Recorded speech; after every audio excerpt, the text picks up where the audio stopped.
Hey y'all, Matt here from RetroOnly.com. Today I'm going to be talking and comparing two different controllers for your Nintendo Switch.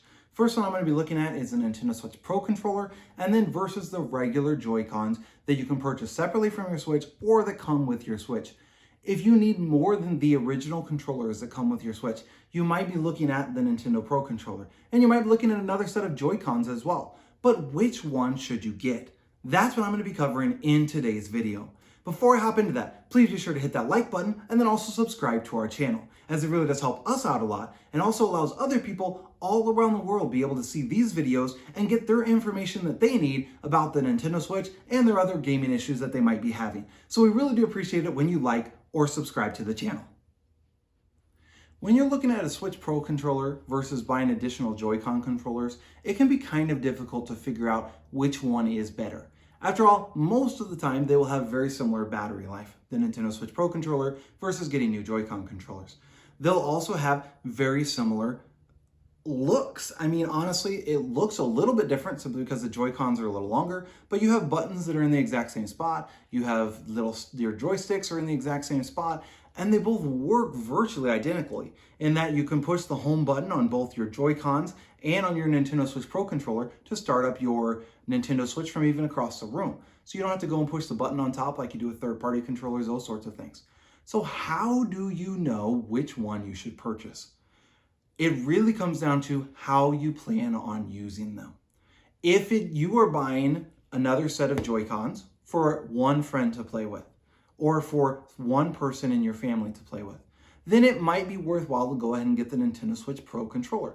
After all, it is a little bit more comfortable, in my opinion, than the JoyCon controller is, simply because you don't have it stick out very much. So most of your hand goes underneath of it, whereas with the Nintendo Switch Pro controller, your hands will go on the bottom. So in my opinion, this is a much more comfortable feel than just playing on the JoyCons. So if you're looking at it from a comfort perspective, this one, the Nintendo Switch Pro controller, is a little bit better.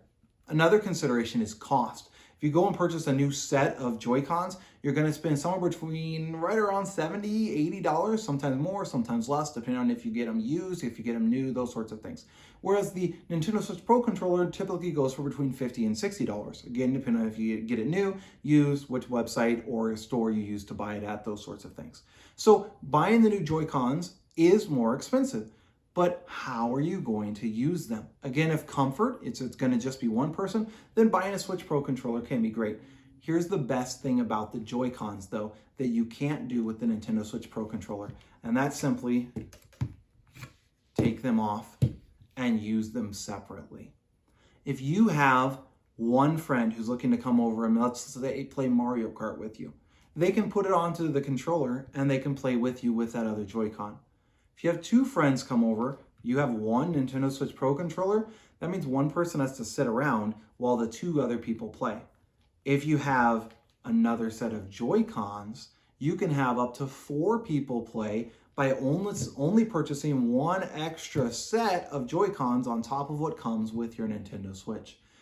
If you try to do that with the Nintendo Switch Pro controller, you'd have to buy 2 extra ones, essentially doubling your cost from $50 to $60 to $100 to $120 versus $60 to $70 for a new JoyCon set.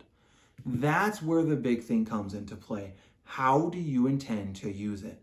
If you like to have parties and invite friends over, even if you all aren't big gamers, or maybe have a bunch of kids, cousins, nieces, nephews play on the Switch, having controllers that up to 4 people can play by only buying a single set is far better than having to purchase a bunch of these additional ones. Again, how are you going to use it? Another consideration is some games require you to have the individual JoyCons. Good example of that is Mario Party. You have to have these separate JoyCons to be able to play Mario Party. And so if you have extra Nintendo Switch Pro controllers, that won't work out very well. You can only have 2 people play with the original ones, whereas you have to get another set of JoyCons to be able to play 4-person on Mario Party. And there's a few other games that are similar to that as well.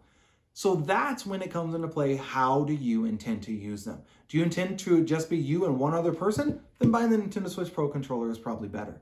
If you intend on maybe having parties sometime in the future, having cousins, nieces, nephews, even your siblings play, then you will want to go ahead and get another set of the JoyCon controllers, so up to 4 people can play with only the 2 sets required to buy the original ones that come with, and then buying 1 extra set. That's all you'll need. If you're interested in learning more about different Nintendo Switch controllers, be sure and check out this video right up here. In that video, I go into 5 different controllers and compare them all head to head. I do a full drop test, dropping them 10 feet off the ground, onto plywood, and then also onto concrete to see which controllers stand up the best of all different 5 controllers, including the Nintendo Switch Pro controller. I test them out. I also test the distance that they will work from the Nintendo Switch, as well as some additional things that I do some testing on in that video. So be sure and click that and check that out now. Again, my name is Matt from RetroOnly.com. Hope this video has been helpful to you. Please remember to hit that like button and then also subscribe to our channel. Have a great day.